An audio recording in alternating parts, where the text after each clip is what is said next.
नमस्ते दोस्तों, सूत्रा of manifest Mantra channel पर आपका एक बार फिर से स्वागत है। यक्षिणी साधना की शुरुआत भगवान शिव जी की साधना से की जाती है। यक्षिणी साधना को करने से साधक की मनोकामनाएं जल्द ही पूर्ण हो जाती हैं तथा इस साधना को करने से साधक को दूसरे के मन की बातों को जानने की शक्ति भी प्राप्त होती है। साधक की बुद्धि तेज होती है। यक्षिणी साधना को करने से कठिन कार्यों की सिद्धि जल्द ही हो जाती है। बहुत से लोग यक्षिणी का नाम सुनते ही डर जाते हैं कि ये बहुत भयानक होती है, किसी चुड़ैल की तरह, किसी प्रेतानी की तरह, मगर ये सब मन के वहम है। यक्षिणी साधक के समक्ष एक बहुत ही सौम्य और सुंदर स्त्री के रूप में प्रस्तुत होती है। देवताओं के कोषाध्यक्ष कुबेर स्वयं भी यक्ष जाति के ही हैं। यक्षिणी साधना के क्षेत्र में एक निश्चित अर्थ है।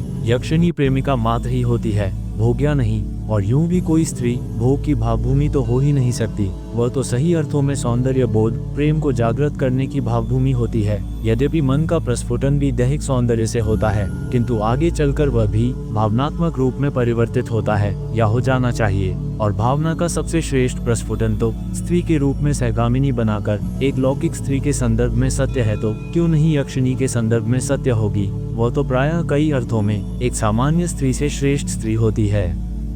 यक्ष का शाब्दिक अर्थ होता है जादू की शक्ति। आदिकाल में प्रमुख रूप से ये रहस्यमय जातियां थीं।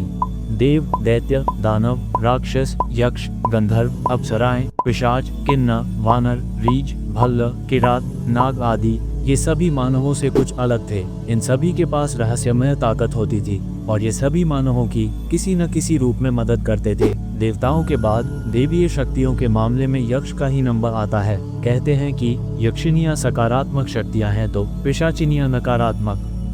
बहुत से लोग यक्षिणियों को भी किसी भूत प्रेतनी की तरह मानते हैं, लेकिन ये सच नहीं है। रावण के सौतेला भाई कुबेर एक यक्ष थे, जबकि रावण एक राक्षस। महर्षि पुलस्त्य के पुत्र विश्रवा की दो पत्नियां थीं, इलविला और कैकसी।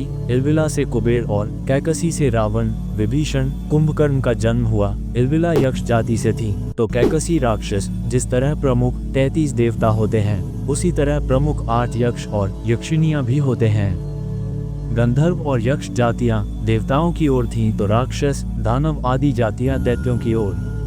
यदि आप देवताओं की साधना करने की तरह किसी यक्ष या यक्षिणियों की साधना करते हैं तो ये भी देवताओं की तरह प्रसन्न होकर आपको उचित मार्गदर्शन या फल देते हैं। उल्लेखनीय है कि जब पांडव दूसरे वनवास के समय वन भटक रहे थे, तब एक यक्ष से उनकी भेंट हुई, जिसने युधिष्ठिर से विख्यात यक्ष प्रश्न किए थे। उपनिषद की एक कथा अनुसार एक यक्ष ने ही अग्नि, इंद्र, वरुण और वायु का घमंड चूर चूर कर दिया था। यक्षिणी साधक के समक्ष एक बहुत ही सौम्य और सुंदर स्त्री के रूप में प्रस्तुत होती है। किसी योग्य गुरु या जानकार से पूछकर ही यक्षिणी साधना करनी चाहिए।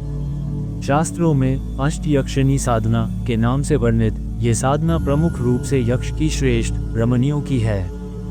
ये प्रमुख 8 यक्षिणियां हैं। नंबर 1 सुरसुंदरी यक्षिणी, नंबर 2 मनोहारिणी यक्षिणी, नंबर 3 कंकावती यक्षिणी, नंबर 4 कामेश्वरी यक्षिणी, नंबर 5 रतिप्रिया यक्षिणी, नंबर 6 पद्मिनी यक्षिणी, नंबर 7 नटी यक्षिणी और नंबर 8 अनुरागिनी यक्षिणी।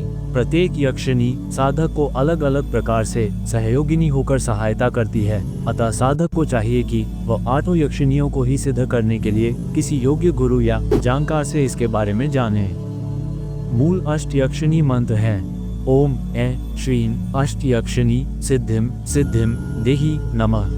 अब जानते हैं सुरसुंदरी यक्षिणी के बारे में। इस यक्षिणी की विशेषता है कि साधक उन्हें जिस रूप में पाना चाहता है वह प्राप्त होती ही है, चाहे वह माँ का स्वरूप हो, चाहे वह बहन या प्रेमिका का। जैसी रही भावना जिसकी, वैसे ही रूप में वह उपस्थित होती है या स्वप्न में आकर बताती है। यदि साधना नियम पूर्वक अच्छे उद्देश्य के लिए की गई है तो वह दिखाई भी देती है। ये यक्षिणी सिद्ध होने के पश्चात साधक को ऐश्वर्य, धन, संपत्ति आदि प्रदान करती है। देव योनि के समान सुंदर सुडौल होने से कारण इसे सुरसुंदरी यक्षिणी कहा गया है। सुरसुंदरी मंत्र है ओम ऐ ह्री आगच सुर सुंदरी स्वाहा। अब जानते हैं नंबर 2 मनोहारिणी यक्षिणी के बारे में। मनोहारिणी यक्षिणी सिद्ध होने के बाद ये यक्षिणी साधक के व्यक्तित्व को ऐसा सम्मोहक बना देती है कि वह दुनिया को अपने सम्मोहन पाश में बांधने की क्षमता हासिल कर लेता है। वो साधक को धन आदि प्रदान कर उसे संतुष्ट करती है। मनोहारिणी यक्षिणी का चेहरा अंडाकार, नेत्र हरिण के समान और रंग गोरा है। उनके शरीर से निरंतर चंदन की सुगंध निकलती रहती है। मनोहारिणी यक्षिणी का मंत्र है ओम ह्री आगच मनोहारी स्वाहा। नंबर 3, कंकावती यक्षिणी। कंकावती यक्षिणी को सिद्ध करने के पश्चात साधक में तेजस्विता तथा प्रखरता आ जाती है। फिर वह विरोधी को भी मोहित करने की क्षमता प्राप्त कर लेता है। ये यक्षिणी साधक की प्रत्येक मनोकामना को पूर्ण करने में सहायक होती है। माना जाता है कि ये यक्षिणी लाल रंग के वस्त्र धारण करने वाली षोडश वर्षीय बाला स्वरूपा है।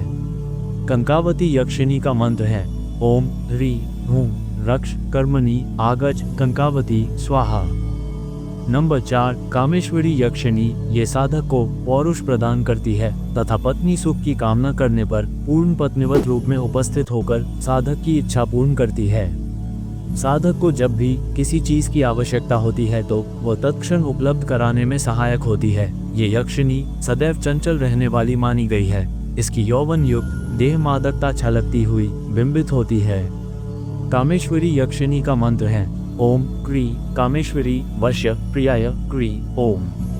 अब जानते हैं नंबर 5, रति प्रिया यक्षिणी। इस यक्षिणी को प्रफुल्लता प्रदान करने वाली माना गया है। रति प्रिया यक्षिणी साधक को हर क्षण प्रफुल्लित रखती है तथा उसे दृढ़ता भी प्रदान करती है। साधक साधिका को ये कामदेव और रति के समान सौंदर्य की उपलब्धि कराती है। इस यक्षिणी की देह स्वर्ण के समान है जो सभी तरह के मंगल आभूषणों से सुसज्जित है।